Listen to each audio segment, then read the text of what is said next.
ভাইয়ের প্রাণ গেছে। আমি এখনো পর্যন্ত অনেক স্টুডেন্ট ভাইরা মনে করেন হসপিটালে বেডে শুয়ে কাটাচ্ছে, আমি নিজে দেখছি তাদের সিমেন্স আছে, ঢাকা মেডিকেল আছে। আমি চাই যে আমার ভাইয়ের মতন এই যে প্রাণ জুড়ে গেল, আমার ভাইয়ের মতন আর কোনো ভাইয়ের প্রাণ যেন না যায়, তাদের জন্য চিকিৎসার ব্যবস্থা করেন, বিদেশে নিয়ে যাওয়ার ব্যবস্থা করেন। আমার আব্দুল্লাহর মতন কোনো ভাই যেন বছরে আর এইভাবে প্রাণ না যায়, তাদের জন্য চিকিৎসার ব্যবস্থা করেন। তারাও আমার ভাই।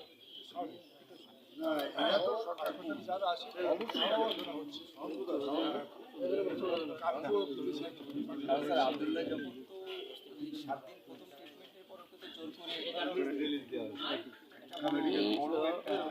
ওই সময় যদি প্রপার ট্রিটমেন্টটা পেত, রিলিজ করার কথা না, ওইটা মাস্টার ব্লক হয়ে গেছে। ওই সময় রিলিজ করার কথা, সেই সময়